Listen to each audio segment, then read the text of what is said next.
तो हेलो बच्चों, welcome to प्रज्ञान। आज के क्लास में हम लोग देखने वाले हैं shielding effect and metallic radius के बारे में। सबसे पहले देखते हैं स्क्रीनिंग इफेक्ट या फिर शिल्डिंग इफेक्ट क्या होता है। तो शिल्डिंग इफेक्ट को आप ऐसे देख सकते हैं कि मान लो ये कोई एक एटम है, ये एटम का न्यूक्लियस हुआ। न्यूक्लियस के चारों साइड क्या पाए जाएंगे? सेल, ऐसे सर्कुलर पाथ, इसी को बोलते हैं सेल। सेल या ऑर्बिट या कक्षा बोलते हैं। और इन सेल में क्या प्रेजेंट होते हैं? इलेक्ट्रॉन। अंदर में भी इलेक्ट्रॉन, बाहर में भी इलेक्ट्रॉन, सब जगह इलेक्ट्रॉन ही इलेक्ट्रॉन होंगे। और न्यूक्लियस में होते हैं प्रोटॉन। प्रोटॉन यानी पॉजिटिव चार्ज, इलेक्ट्रॉन यानी नेगेटिव चार्ज। तो देखना, ये पॉजिटिव चार्ज है और ये नेगेटिव चार्ज है, तो इन दोनों के बीच में अट्रैक्शन होगा। जैसे ये पॉजिटिव चार्ज है और ये नेगेटिव चार्ज है, दोनों के बीच में अट्रैक्शन फोर्स लगेगा। लगेगा ना लगेगा? जरूर लगेगा। साथ ही अट्रैक्शन फोर्स तो दिख गया हमें, लेकिन ये इनर के इलेक्ट्रॉन और आउटर के इलेक्ट्रॉन, इनके बीच में रिपल्सन फोर्स लगेगा। रिपल्सन फोर्स लगेगा, लगेगा। यहाँ पे अट्रैक्शन फोर्स लग रहा है, ठीक। तो जो अट्रैक्शन फोर्स लग रहा है न्यूक्लियस से, वो न्यूक्लियर का चार्ज है। और जो इनर के इलेक्ट्रॉन आउटर के इलेक्ट्रॉन के ऊपर जो फोर्स लगा रहे हैं, वो अपना है रिपल्सन फोर्स, या फिर इसी को बोलते हैं स्क्रीनिंग इफेक्ट। इसी को क्या बोलते हैं? Screening effect. जो इनर के इलेक्ट्रॉन इनर सेल के इलेक्ट्रॉन आउटर सेल के इलेक्ट्रॉन के ऊपर जो फोर्स ऑफ रिपल्सन लगाते हैं, उसी को क्या बोलते हैं? स्क्रीनिंग इफेक्ट, ठीक। अब इसमें एक कॉन्सेप्ट आता है जेड इफेक्टिव क्या होता है। तो देखना, जेड इफेक्टिव क्या है, इसको ऐसे रिप्रेजेंट करते हैं जेड इफेक्टिव को। और जो ये स्क्रीनिंग इफेक्ट लग रहा है रिपल्सन फोर्स, उसको हम सिग्मा से रिप्रेजेंट करते हैं, ऐसे करके, ठीक। ये इसका रिप्रेजेंटेशन है ऐसे। तो ये क्या होता है कि जो Z है, ये फोर्स ऑफ अट्रैक्शन को हम बोलते हैं Z। फोर्स ऑफ अट्रैक्शन जो न्यूक्लियस आउटर के इलेक्ट्रॉन पे लगा रहा है, उसको बोलते हैं Z। उसका माइनस कर दें किससे? जो फोर्स ऑफ रिपल्सन इनर के इलेक्ट्रॉन लगा रहा है, इनर सेल के इलेक्ट्रॉन आउटर सेल के इलेक्ट्रॉन के ऊपर, उसको हम माइनस कर दें इससे, स्क्रीनिंग इफेक्ट से, तो वही हमारा जेड इफेक्टिव हो जाएगा। तो टोटल फोर्स ऑफ अट्रैक्शन हमें मिल जाएगा। देखो, फोर्स ऑफ अट्रैक्शन जो न्यूक्लियस इस पे लगा रहा है और electron force of repulsion outer के इलेक्ट्रॉन पे लगा रहा है, तो कहीं ना कहीं फोर्स ऑफ अट्रैक्शन ज्यादा है, तभी हमें दिख रहा है। और फोर्स ऑफ रिपल्सन है यहाँ से यहाँ तक, तो ये कम है इसके कंपेयर में, फोर्स ऑफ अट्रैक्शन के कंपेयर में। तो ओवरऑल जब हम फोर्स ऑफ अट्रैक्शन से फोर्स ऑफ रिपल्सन को माइनस करेंगे, तो हमें जेड इफेक्टिव मिल जाएगा। अगर जेड इफेक्टिव बढ़ता है, जेड इफेक्टिव बढ़ता है, तो क्या होगा? ये इलेक्ट्रॉन अंदर की ओर खींचा चला आएगा। फोर्स ऑफ अट्रैक्शन ज्यादा हुआ अगर जेड इफेक्टिव बढ़ रहा है तो इलेक्ट्रॉन अंदर की तरफ खींचा चला आएगा, तो इसका सेल है वो छोटा होते जाएगा, एटम का साइज छोटा होते जाएगा, ठीक। जेड इफेक्टिव बढ़ने से साइज कम होता है। तो इनवर्सली रिलेशन है इन दोनों के बीच में, Z effective is inversely proportional to size. अगर जेड इफेक्टिव बढ़ रहा है तो साइज कम होगा, और वो ज्यादा साइज अगर जेड इफेक्टिव कम हो रहा है तो साइज बढ़ेगा। क्लियर? यहाँ तक समझ में आया कि स्क्रीनिंग इफेक्ट क्या है, जेड इफेक्टिव क्या है, ये समझ में आया? ये समझ में आया तो चलो मैं आगे बढ़ता हूँ। आपने पढ़ा होगा कि ट्रांजिशन कॉन्ट्रैक्शन क्या है। ट्रांजिशन कॉन्ट्रैक्शन पढ़ा होगा, लेंथेनेट कॉन्ट्रैक्शन पढ़ा होगा, और एक्टेनेट कॉन्ट्रैक्शन पढ़ा होगा, ठीक। ये वाला रिलेशन को आप स्क्रीनशॉट मान लेना, नोट्स के साथ लिखते हुए चलना। चलिए ट्रांजिशन कॉन्ट्रैक्शन देखते हैं। तो मैंने आपको अभी शिल्डिंग इफेक्ट बताया, तो एक ग्रुप है, ये वाला ग्रुप, ये अपना 13 ग्रुप है। तो इसको देखें तो अगर हम टॉप टू बॉटम आ रहा है, ये 13 ग्रुप है ना, 13 टॉप टू बॉटम आ रहे हैं, तो हमें पता है कि साइज बढ़ता है कि घटता है, ऐसे करके हमें पता है। नहीं पता तो अभी जान लो, अगर हम पीरियोडिक टेबल में टॉप टू बॉटम आते हैं तो साइज बढ़ता है, साइज बढ़ता है तो देखो कैसे बढ़ेगा।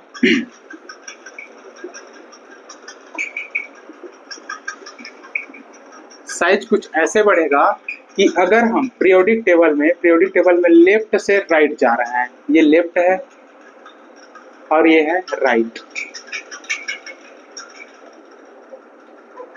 और ये टॉप टू बॉटम है, इसके लिए ये टॉप है और ये बॉटम है, ये बॉटम हो गया अपना, टॉप टू बॉटम। तो अगर मैं लेके चलूं सेकेंड पीरियड को ही, तो lithium, beryllium, boron, carbon, nitrogen, oxygen, fluorine, ऐसे करके है। तो क्या होता है कि अगर मैं लेफ्ट से राइट की तरफ जा रहा हूं तो साइज डिक्रीज होता है। और कैसे डिक्रीज होता है वो देखना, क्योंकि यहाँ पे अगर देखूं तो नंबर ऑफ सेल तो दोनों में सब में कांस्टेंट ही रहेगा, सब में 2 ही सेल रहेगा। अगर इसका साइज देखूं लिथियम का तो कुछ ऐसा रहेगा, क्योंकि इसमें 3 इलेक्ट्रॉन होते हैं, 2 इलेक्ट्रॉन अंदर में फिर 1 इलेक्ट्रॉन बाहर। बेरिलियम का देखूं तो इसमें भी, बेरिलियम का देखूं तो इसमें 4 और 2, टोटल 4 इलेक्ट्रॉन रहते हैं, 2 अंदर 2 बाहर। ठीक वैसे ही अगर मैं फ्लोरीन का देखूं तो 2 इलेक्ट्रॉन और टोटल 9 इलेक्ट्रॉन होते हैं और बाहर में 7 इलेक्ट्रॉन। तो नंबर ऑफ सेल कांस्टेंट है, नंबर ऑफ सेल कांस्टेंट है। तो इधर से मैं इधर की ओर जाता हूं तो क्या होता है, मेरा जेड इफेक्टिव बढ़ने लगता है, सेल्डिंग इफेक्ट कम होने लगता है और जेड इफेक्टिव बढ़ने लगता है। और जेड इफेक्टिव बढ़ता है तो अभी मैंने बताया relation Z effective inversely proportional to size. तो साइज डिक्रीज होने लगता है, तो साइज डिक्रीज होने लगता है बिकॉज जेड इफेक्टिव इंक्रीज होता है, तो साइज डिक्रीज होता है। ठीक, लेफ्ट टू राइट जाने पर। और अगर टॉप टू बॉटम जाऊं तो लिथियम है,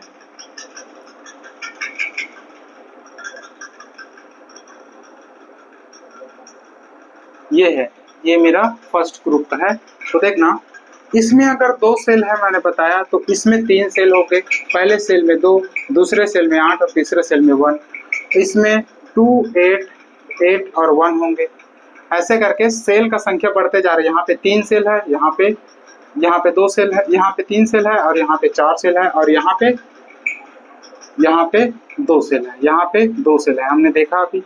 तो नंबर ऑफ सेल बढ़ते जा रहा है, तो नंबर ऑफ सेल बढ़ते जा रहा है कंटिन्यूअसली, इसलिए टॉप टू बॉटम आएंगे तो साइज भी हमारा इंक्रीज होगा। स्क्रीनशॉट ले लो इसको एक बार।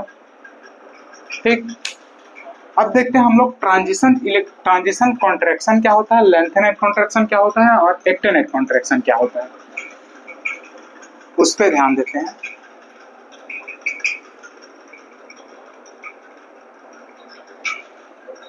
लेंथेनेट कॉन्ट्रैक्शन, देखो एक ग्रुप है 13 ग्रुप, जिसमें कौन कौन से एलिमेंट हैं,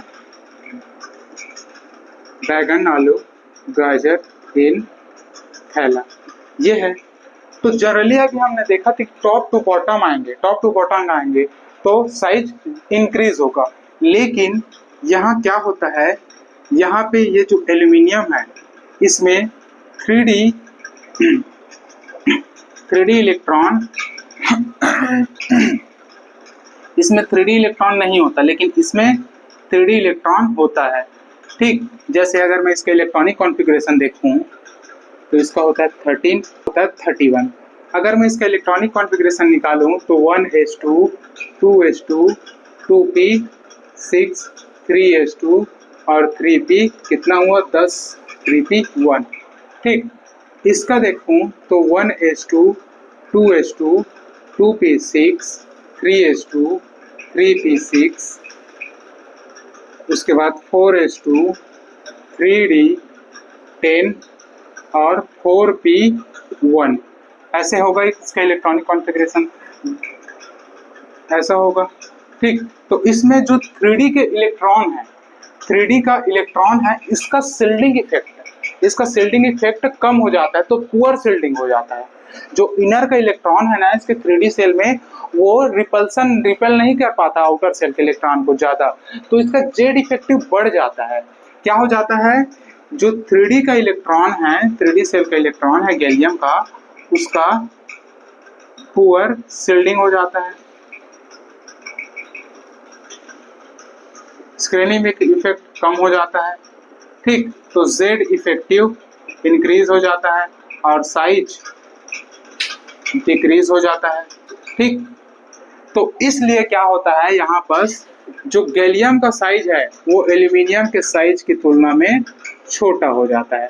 तो एल्यूमिनियम का साइज गैलियम के साइज से, अगर ओवरऑल इसका मैं वो देखूं, ऑर्डर देखूं, तो GAALINTA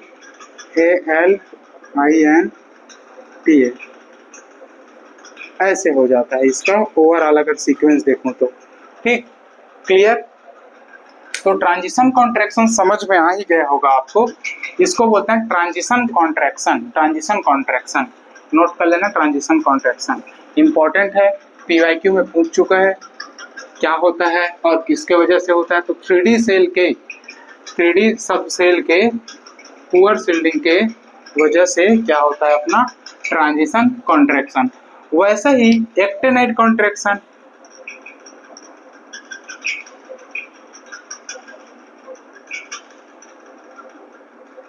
एक्टिनाइड कॉन्ट्रैक्शन और लैंथेनाइड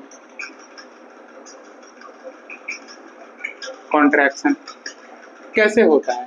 लैंथेनाइड और एक्टिनाइड क्या होता है, अगर हम 6 पीरियड में जाएं और 7 पीरियड में जाएं, तो 6 पीरियड और 7 पीरियड से हमारा F ब्लॉक चालू होता है। तो 6 पीरियड वाले को हम 4F बोलते हैं और 7 पीरियड वालों को हम 5F बोलते हैं।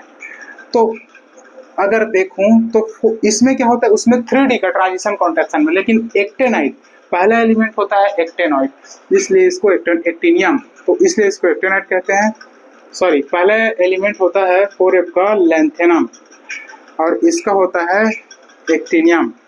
ठीक, लैक्टेनाइड एक्टेनॉइड का। तो क्या होता है इसमें जो 4F सब सेल है, 4F सब सेल है उसका पुअर सील्डिंग हो जाता है, उसका सील्डिंग इफेक्ट 4F ऑर्बिटल का सब सेल का पुअर सील्डिंग हो जाता है। यहाँ पे 5F सब सेल का पुअर सील्डिंग हो जाता है।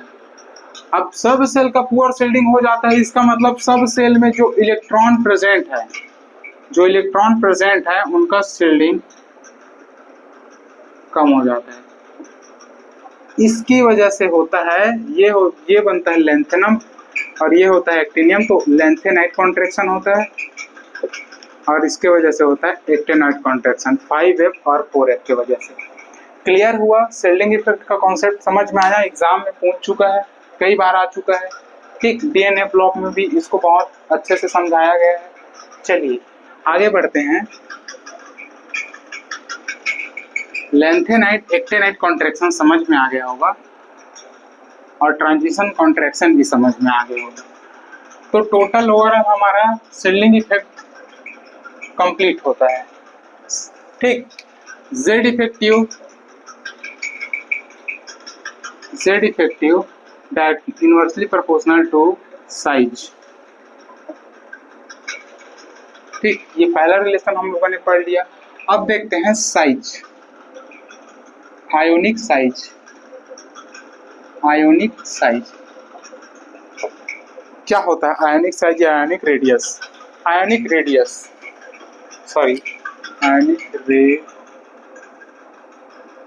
क्या होता है आयोनिक रेडियस वो देखते हैं। तो आयोनिक रेडियस जो आयन है हमारे, उसके वजह से आयन का रेडियस कम या ज़्यादा होता है। जैसे देखते हैं मान लो Na प्लस है और Mg 2 प्लस है और Al 3 प्लस है। यहीं पे अगर मैं देखूं तो सोडियम का अगर मैं स्ट्रक्चर बनाऊं तो कुछ ऐसे बनेगा।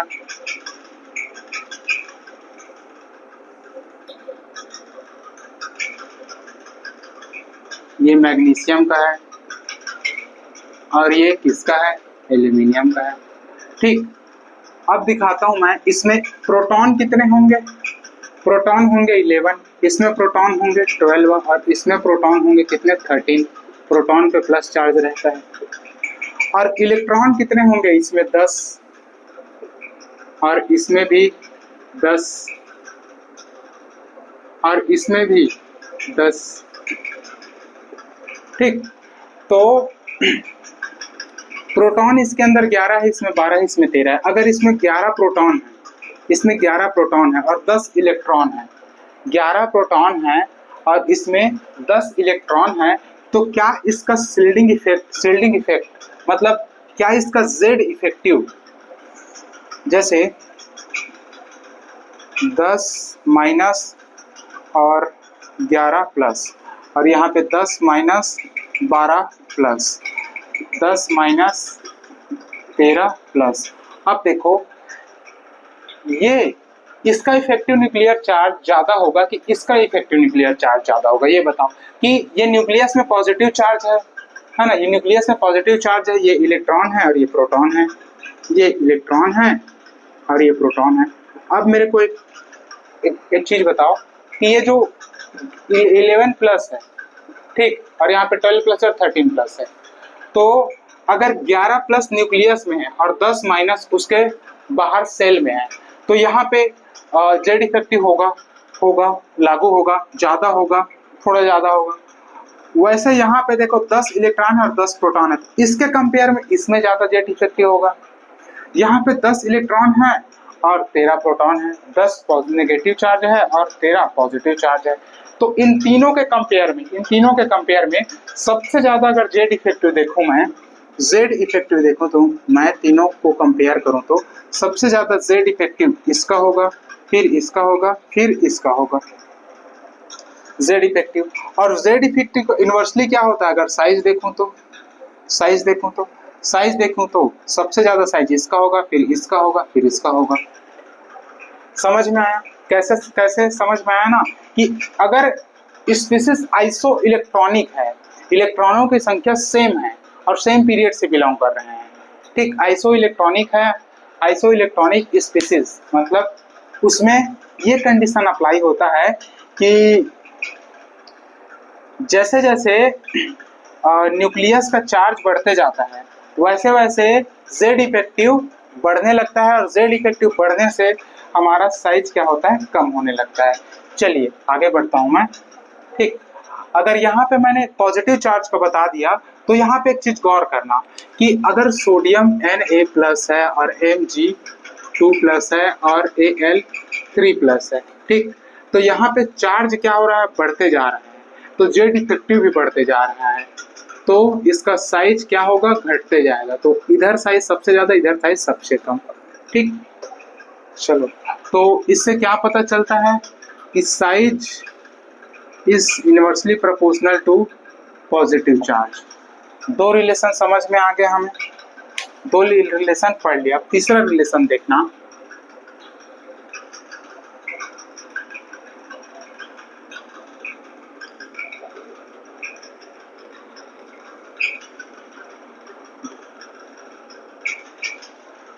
अब तीसरा रिलेशन देखना, अगर यही पास N-3 है, N-3 है, O-2 है और F-1 है, तो कैसे होगा देखना। यहाँ पे नंबर ऑफ इलेक्ट्रॉन और number of proton, number of electron देखो, नंबर ऑफ प्रोटॉन देखो। नंबर ऑफ इलेक्ट्रॉन कितना होगा, 10, यहाँ पर भी 10 और यहाँ पर भी 10। नंबर ऑफ प्रोटॉन होगा 7, फिर 8, फिर 9, 7, 8, फिर 9। तो देखो अगर मैं इधर से इधर जा रहा हूँ, इधर से इधर जा रहा हूँ, तो क्या इलेक्ट्रॉनों की संख्या कांस्टेंट है, मतलब ये भी आइसो इलेक्ट्रॉनिक स्पीशीज है, सम इलेक्ट्रॉनिक है। और क्या इधर से इधर जा रहा हूं तो नंबर ऑफ प्रोटॉन बढ़ रहा है, नंबर ऑफ प्रोटॉन बढ़ रहा है, नंबर ऑफ प्रोटॉन बढ़ रहा है, तो क्या होगा, जेड इफेक्टिव भी बढ़ेगा। तो देखो जेड इफेक्टिव पे क्या इफेक्ट पड़ेगा, इधर से इधर जा रहा हूं तो जेड इफेक्टिव बढ़ते चला जाएगा। तो सबसे ज्यादा जेड इफेक्टिव फ्लोरीन का होगा। इसके कंपेयर में सबसे ज्यादा जेड इफेक्टिव क्या होगा, फ्लोरीन का होगा। और अगर साइज देखूं तो साइज इन्वर्सली हो जाएगा, सबसे ज्यादा साइज इसका, फिर इसका, फिर इसका। तो क्या इसका ओवरऑल सीक्वेंस मैं ऐसा लिख सकता हूँ कि N3 माइनस, O2 माइनस और F माइनस। तो सबसे बड़ा साइज है किसका? नाइट्रोजन 3 माइनस का, फिर ऑक्सीजन 2 माइनस का, फिर क्लोरीन 1 माइनस का। क्लियर, समझ में आता है इतना? इतना समझ में आया ना? तो देखो एक और रिलेशन बनाता हूँ, size is directly proportional to negative charge. तो जितना ज्यादा नेगेटिव चार्ज होगा उतना ही उसका साइज ज्यादा होगा, और जितना कम पॉजिटिव चार्ज होगा उतना ही ज्यादा उसका साइज होगा। ठीक, चलिए अब मैं आपको 3 रिलेशन बता दिया।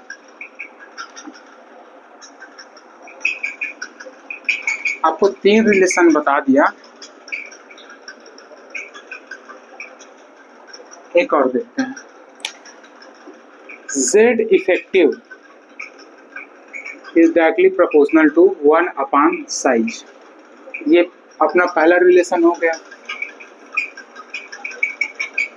ठीक, और size is directly proportional to negative charge और inversely proportional to positive charge. जितना ज्यादा नेगेटिव चार्ज होगा उतना ही बड़ा उसका साइज होगा, जितना कम पॉजिटिव चार्ज होगा उतना ही बड़ा उसका साइज होगा। ठीक, अगर पॉजिटिव चार्ज ज्यादा तो साइज कम, अगर नेगेटिव चार्ज ज्यादा तो साइज भी ज्यादा। ठीक, ये रिलेशन आपके दिमाग में आना चाहिए। और ऐसा देखा गया है कि अगर इलेक्ट्रॉनिक, ये आइसो इलेक्ट्रॉनिक की बात है ना, आइसो इलेक्ट्रॉनिक का, आइसो इलेक्ट्रॉनिक स्पीशीज के लिए। ठीक, इसी में एक और कंडीशन है कि जनरली देखा गया है कि नेगेटिव चार्ज का साइज जो है ज्यादा होता है किसके कंपेयर में? न्यूट्रल के कंपेयर में, और कम होता है, सबसे कम होता है पॉजिटिव चार्ज का, इन दोनों के कंपेयर में। अगर किसी एटम पे नेगेटिव चार्ज है, अगर वो आइसो इलेक्ट्रॉनिक है और उसी का और वेरिएंट दिया है न्यूट्रल में और पॉजिटिव चार्ज में और आइसो इलेक्ट्रॉनिक है, तो समझ जाना कि साइज का ऑर्डर ऐसा रहेगा। एग्जाम्पल से देखते हैं तब आपको समझ में आएगा कि अगर मैं आपको दे दूं Na प्लस NaMg2 प्लस और Al3 प्लस, इसमें साइज का ऑर्डर बताओ ऐसे करके। बहुत इंपॉर्टेंट है और इजी है। ठीक, इसमें बताओ साइज का ऑर्डर। तो कैसे बताओगे? क्या यहाँ पे नेगेटिव चार्ज दिख रहा है? क्या नहीं दिख रहा है? क्या यहाँ पे न्यूट्रल दिख रहा है? क्या ये दिख रहा है? सबसे पहले आपको ये देखना होगा कि सब के सब आइसो इलेक्ट्रॉनिक है क्या, ऐसे करके। तो देखो सोडियम में 10 इलेक्ट्रॉन है, और यहाँ पे कितने इलेक्ट्रॉन है? 11 इलेक्ट्रॉन है, और इसमें कितने इलेक्ट्रॉन है? 10 इलेक्ट्रॉन है, और इसमें कितने इलेक्ट्रॉन है? 10 इलेक्ट्रॉन है। ठीक, तो अगर न्यूट्रल स्पीशीज दिया है तो उसको बाहर निकाल दो, Na को। ठीक, अब देखो नेगेटिव चार्ज तो दिया नहीं है, न्यूट्रल दिया है, तो न्यूट्रल का साइज सबसे ज्यादा हो जाएगा पॉजिटिव चार्ज के कंपेयर में। अब देखो सबसे कम साइज किसमें है? इसमें है। फिर Na प्लस का साइज, फिर Mg2 प्लस का साइज, फिर Al3 प्लस का साइज। तो कुछ ऐसे इसका साइज का ऑर्डर हो जाएगा। इतना समझ में आया? ठीक, बहुत इंपॉर्टेंट है, पूछा जा चुका है, बहुत इजी होता है, स्कोरिंग टॉपिक है ना ये अपना स्कोरिंग टॉपिक है। नेक्स्ट देखते हैं इसी से रिलेटेड। और जैसे मैं आपसे पूछूं, ठीक, जैसे मैं आपसे पूछूं P-2 मतलब phosphorus -2, sulphur -2, Cl minus, sulphur -2, Cl minus, K plus, potassium plus और Ca2 प्लस। ठीक, अगर ऐसा क्वेश्चन दे दूं मैं आपको, ठीक, अगर ऐसा क्वेश्चन दे दूं मैं आपको, तो सबसे पहले आपको क्या देखना है? सबसे पहले आपको देखना है कि क्या ये सब आइसो इलेक्ट्रॉनिक है। तो बताओ फास्फोरस, सल्फर, क्लोरीन, पोटेशियम और कैल्शियम कितने इलेक्ट्रॉन हो गए? फास्फोरस में 16 और 2 18, इसमें भी 18, फास्फोरस -3 है ना, इसमें 18, इसमें भी 18 और इसमें भी 18, इसमें भी 18 और इसमें भी 18। तो ये सब के सब क्या है, आइसो इलेक्ट्रॉनिक स्पीसीज हैं। तो ये वाला ऑर्डर लगेगा इस रिलेशन से रिलेटेड। तो क्या हो जाएगा इसका आंसर, फाइनल ऑर्डर। ये क्वेश्चन दे दिया रहेगा आपको, साइज का ऑर्डर बताओ ऐसे करके। तो क्या हो जाएगा इसका फाइनल ऑर्डर, सबसे पहले माइनस चार्ज, सबसे पहले माइनस चार्ज। इसका ऑर्डर तो ऐसे ही हो जाएगा सेम टू सेम, सबसे पहले माइनस चार्ज, ठीक, ज़्यादा माइनस चार्ज है वो वाला, फिर धीरे धीरे करके फिर प्लस चार्ज, ठीक। अगर यहीं पे कोई न्यूट्रल मान लो ऑर्गन वगैरह या ये मतलब कोई न्यूट्रल एलिमेंट रहता तो उसको दोनों के बीच में डाल देते हैं। क्लियर। सबसे पहले आपको देखना है नेगेटिव चार्ज, उसके बाद देखना है न्यूट्रल, उसके बाद देखना है पॉजिटिव चार्ज साइज के ऑर्डर में, ठीक। क्लियर। ये आया हुआ क्वेश्चन है, अभी मैंने कराया वो जेईई 2021 में पूछा हुआ क्वेश्चन है, ठीक। चलिए एक आध और क्वेश्चन कराता हूँ, एक आध और क्वेश्चन कराता हूँ। जैसे मैंने आपसे पूछ दिया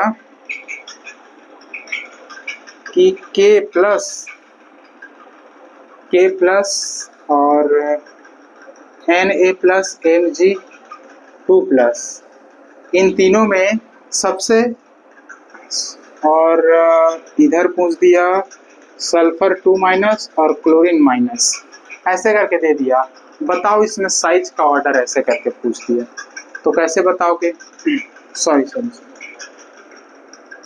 इसमें Al3+ ही ले लेते हैं। अब बताओ इसमें साइज का ऑर्डर बताओ, ऐसे करके पूछ दिया तो कैसे बताओगे। तो इसमें टोटल कितने इलेक्ट्रॉन हो गए, 18 हो गए, और इसमें टोटल कितने इलेक्ट्रॉन हो गए, 10 और 10, ठीक। तो क्या ये थर्ड पीरियड के हैं, और ये कौन से पीरियड का है, फोर्थ पीरियड का है। ये कौन से पीरियड का है, फोर्थ पीरियड का है, और ये थर्ड पीरियड का है।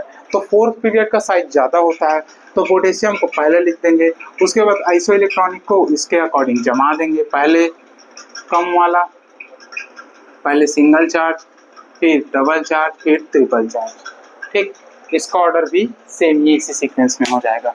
क्लियर, समझ में आया, समझ में आया। तो चलो देखते हैं, ये आपको पता रहना चाहिए ना, ये चीज आपको आना चाहिए, तभी आपका हो पाएगा।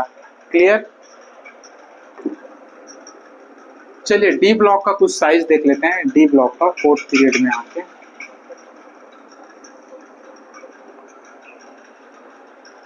डी ब्लॉक का जो इम्पोर्टेंट है उसी को करा देता हूँ मैं आपको, बस उसको रटना है और कुछ नहीं। देखो इसमें अगर देखोगे scandium, titanium, vanadium, chromium, manganese, iron, cobalt, nickel, copper, zinc, ऐसा दे दिया रहेगा। 21 से 30 तक का एलिमेंट है। इसमें क्या होता है, इसमें इधर से इधर जाओ, लेफ्ट से राइट जाओ तो साइज क्या होता है, कम होते जाता है। लेकिन क्रोमियम के पास आके अचानक से मैग्नीज का साइज बढ़ने लगता है। फिर आयरन से और कोबाल्ट की ओर जाएंगे तो साइज देखो तो इक्वल होने लगता है इन तीनों का साइज। फिर आगे जाओ तो साइज बढ़ने लगता है। निकेल से ज़्यादा साइज किसका हो जाता है, कॉपर का, और कॉपर से जिंक का, ठीक। ये आप याद कर लेना, ये 2-3 बार लिख के प्रैक्टिस करोगे तो याद हो जाएगा, ठीक। चलो इसको भी नोट कर लो, स्क्रीनशॉट ले लो। First group and second group में देखते हैं कैसा होता है। फर्स्ट ग्रुप के एलिमेंट है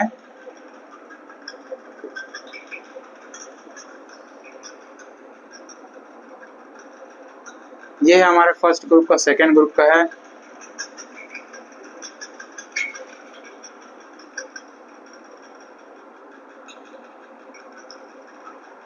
ये हमारे सेकेंड ग्रुप का है। तो देखते हैं कि यहाँ से यहाँ जाएंगे तो इसका साइज बड़ा होता है,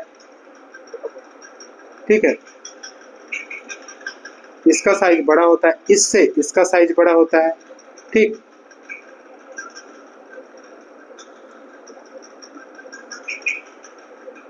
ऐसा होता है इसका साइज बड़ा होता है इससे, और इसका साइज बड़ा होता है इससे। पोटेशियम का साइज बड़ा होता है किससे, कैल्शियम से। साथ ही में अगर नीचे की तरफ देखोगे तो इससे भी पोटेशियम का साइज बड़ा होता है। तो इन तीनों से ये समझ आता है कि इन तीनों से साइज बड़ा है किसका, पोटेशियम का, है ना। इन तीनों से सबसे बड़ा साइज है पोटेशियम का, उसके बाद पोटेशियम से बड़ा है रुबिडियम, रुबिडियम से बड़ा है सीजियम। अगर पूछे कोई पीरियोडिक टेबल में सबसे बड़ा एलिमेंट कौन सा है तो सीजियम बता देना, ठीक, सीजियम बता देना। क्लियर, इतना समझ में आया? इतना समझ में आया तो आज के लिए इतना ही, बाकी कल देखेंगे नेक्स्ट लेक्चर में। आज के लिए थैंक यू, ठीक।